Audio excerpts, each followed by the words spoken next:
And I said, don't you ever say that to me again or I will... Oh, we're live. I'm sorry. Let's just forget all that. We'll just Mr. not Hawkins. I'll make sure it never happens again. So, Ron Hawkins here live at Reapercon with Derek Schubert. Derek, thank you for showing up and doing an interview with us. Glad Appreciate to do it, it. Ron. What do you think about the new place? I've asked everybody that. That's the way all these interviews start. What do you think about the new place? It's terrible. It's awful. I like that this lets me jump to the full height of my superhuman jumping abilities. Right. I was bumping my head against the ceiling tiles when they were only about 10 or 15 At the Premier feet Event Center in tall. Louisville, you could not jump as high as you wanted to. That's right. I can get about 25 feet of air on this and clear, so I really like that. Not even a problem. Yeah, pretty cool. Not bad. Yeah. I told Tish, no crickets in the lights. We can add some though. We could. There's a charge for that. We'll There's have a to charge. like cricket herd maybe tonight. We can lure them in. It is cricket season. Yeah. In Texas. I don't know if you knew that. It is here in Texas. Thanks. So, All right. all right. So let's ask. Here we go. Again, the running joke, the hard-hitting questions. Okay. The powerhouse questions. All right, softball bat or baseball No, bat? baseball bat. Baseball bat. A Louisville okay. Slugger. Louis- Yeah, all we're right. not going to mess around. Louisville We're- Slugger. The around Louisville. Here, right? Denton Slugger. The Denton Slugger. So, people know your work. We know all about Derek Schubert's work, but we don't know much about Derek Schubert himself. So it's not that personal. But, so how did you get started painting miniatures? Go. Okay. I liked comic Time's up. books. I picked up a brush and I put paint on a miniature. That's how I started. I was probably about 9 or 10 years old. I was playing Dungeons and Dragons, Yep. and at the hobby shop, my brother and I saw the boxes of Grenadier official Dungeons and Dragons miniatures.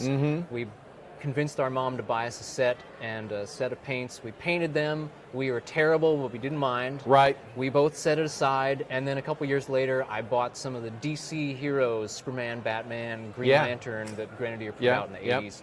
And I bought those, and I think I got those as a 12th birthday present.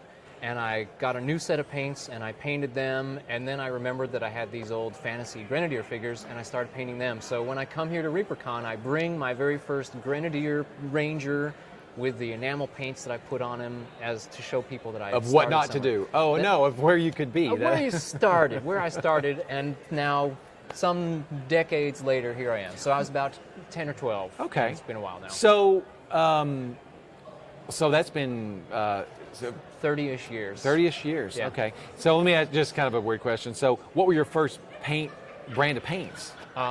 Testers enamels and then Poly S. Bad choice from the Yeah, testers yeah. enamels. Yeah, We all make that mistake. Poly S and Armory and Raw Partha. And then I found the Reaper Pro paints and now Reaper Master Series. The poly paints, the poly local paints, those smelled so good. Yeah, they I think they had maybe some extra aromatic elements introduced into it. It did smell. I have in my office, if you take the Reaper tour, you can see them. In my office on my desk, did you see? I don't know if you saw those. I've still got my poly paints. They haven't dried up. They're still there. You can crack them up and go, and they still, It's like smells like 1983. It's the smell of the 1980s. It smells yeah. like 1983 in there. So you've painted for, what manufacturers have you painted for? Raw Partha. Before Raw Partha and Iron Wind did their switch over, I painted some stuff for the Raw Partha box sets and for their catalog. I have painted a couple pieces for Dark Sword Miniatures. The figures that I sculpted for them, I also painted. You do some sculpting for Dark Sword as well? I did, yeah. Oh, okay. Two hobbits. They didn't have any hobbits I didn't know that. or halflings. I didn't know you sculpted for Dark Sword. Just the two. Sort of sneaking them in. I'm a little jealous now. But it's been almost exclusively Reaper then for these 20 years now. Well, time flies. Yeah. Time flies. You ever enter a painting contest? A few. A couple? Yeah. You pretty good? Pretty good? Bronze, maybe? Yeah, I do okay. Certificate of Merit? I do all right. Derek has won 26 Golden Sophie trophies. No, Not 26. Not 26. I have a shelf You full. have a few. Yeah. It got to the point, I think, where you started refusing the Sophie trophies because you didn't have room for them at your house. I can't take any more. Okay, so this is from Michael Collins. Oh, hey, Michael. This is one of his questions. When trying to complete a masterpiece, how many hours do you like to spend to complete? I think that's just a fancy way of saying, how long do I spend on does a it take good paint to paint? job? Yeah.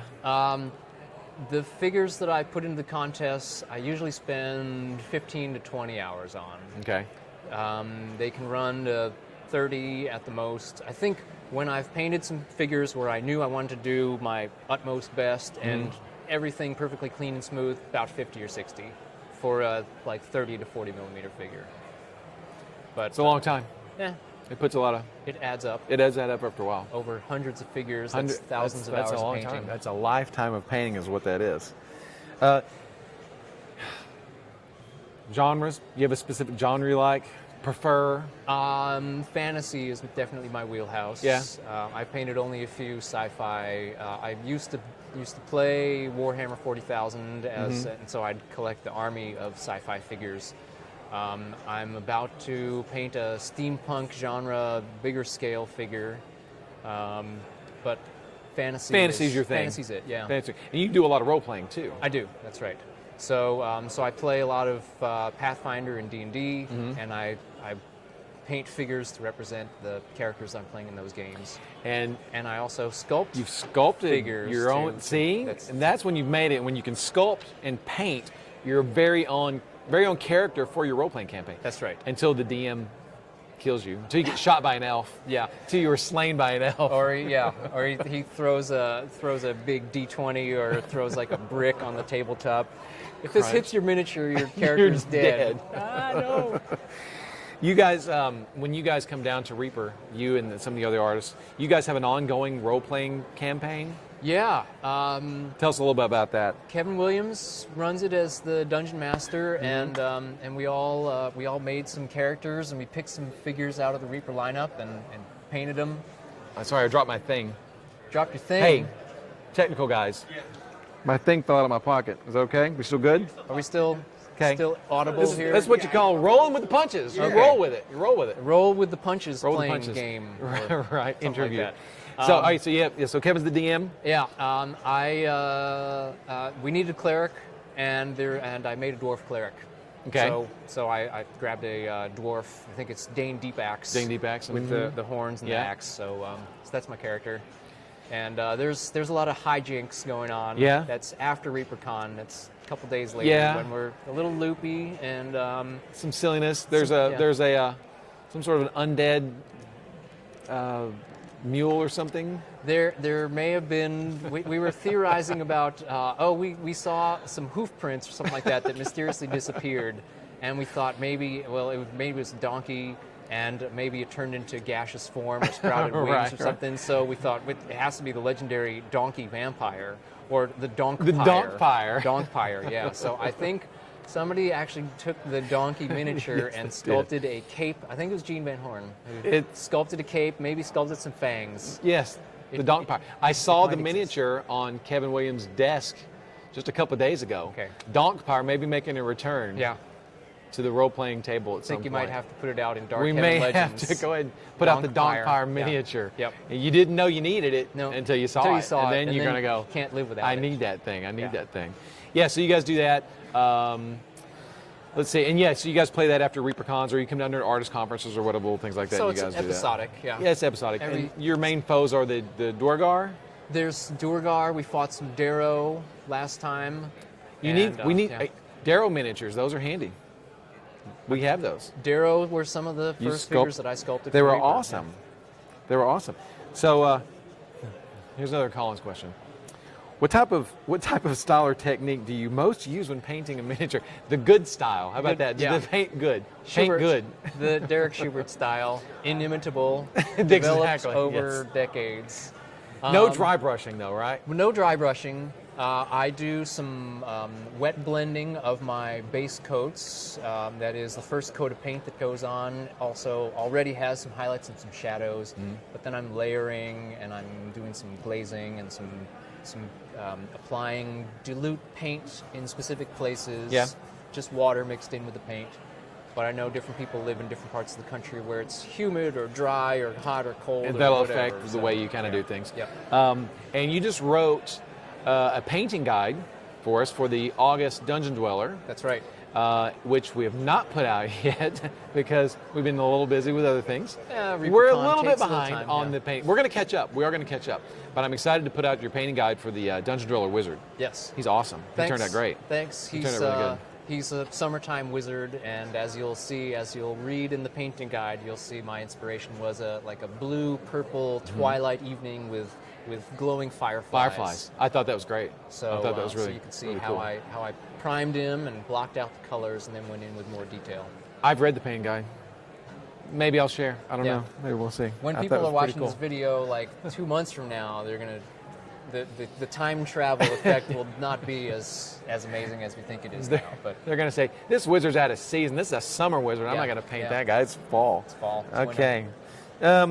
Bones 4 miniature you're excited about? Anything cool in Bones 4 you're like, I can't wait to get that? There are some dragons in there that are amazing. And Yeah. I haven't painted a dragon in a while. Long but time. I'm looking forward to getting back to it. I have some ideas for maybe a certain customization with a rider Ah. on one of those dragons. A Donkpire, maybe? Donkpire riding a dragon, and a frog riding the Donkpire, and a squirrel riding the frog. It's the miniature version of a turducken. Yes. Okay. It's the donk drag turt. Yeah. I'm going to put you on the spot here in just a minute. I have one more question. Okay. And then I'm going to put you on the spot. Uh-huh. It'll be totally up to you if you choose to accept the question or answer the question. But if you want to, you can. But let's do the softball first. Okay.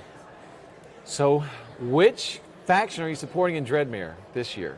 I'm supporting Maggot Crown. Maggot Crown. That's my faction too. I like Maggot Crown. Okay, cool. All right. Can you name the 4 factions? I can. Throw it Maggot down. Crown, Let's see. Dusk Wardens, River Widows, and the Blood Wolves. Ooh, look at there. And the Disciples of Cthon are their old news. They took a hike. Yep. Yep. And the Bonehinged Covenant. Yep. Took a hike too. Yep. Okay. So here's the last thing. You Okay. don't have to, but this is really putting you on the spot. I'm bracing myself so I can throw off You're my gonna microphone have to throw and off the- storm you know- out of you- here. no, well, I you- refuse to answer that You're dang gonna. question. It's more of a physical activity than a question. Uh-oh. Okay. You will have to take off your microphone, I think, to do this. Yep. But would you consider doing the rerun dance for our live feed? I would consider it. Okay. I will do it. I'll give you a taste. Just a taste. That's all we want. Just a few seconds. It's just a worth. taste of the rerun dance. Yeah. The rerun dance is from the 70s sitcom What's Happening? Yeah. Okay. With the exclamation point. Set in, was it in California? I don't remember. I don't remember what it was set. Raj. Raj, Rerun, Rerun. and Dwayne. Dwayne. And Big Shirley. Uh-huh. And little sister Dee. Dean. And Mom. Mom. Yeah. Yeah. Great show. Uh-huh. I've seen every episode. Yep. The one where Rerun goes into the Doobie Brothers concert with the tape recorder. Uh-huh. And because He he's doing jumps- the he's rerun. jumping up and down, and the bootlegging tape recorder falls out of his pocket, and everybody in the whole They all concert stopped. notices it. They all stopped and looked at Rerun. Yeah. The last time Rerun wore a trench coat Nope. with Yep. a tape recorder. So we'd like to get a taste Uh-huh. of the Rerun dance. We can do this? I don't remember Can we do how this? it came out, but that I could Huh? dance like Rerun. That's fine. We're going to move the chairs. Okay, so let's do this real Yeah. quick. Let's Yeah. run here. Step out of the way. Here we go. Okay. Let's step out of the way. Mic off. Okay. Here. Let's do this. Mic pack. I'll take care of that. Here we go. Okay. I got your thing. So just a taste. Make sure we're in focus here. Center down right here on the middle skull there. To your left. Is it good? Is it good? Okay. And just a taste. Just go. And then there's kick, The kick. popping and locking. Yeah. Okay. There we go. All There's right. taste. That was a taste. Derek. Thank you, Ron. So, thanks for watching. Back with more Reapercon later.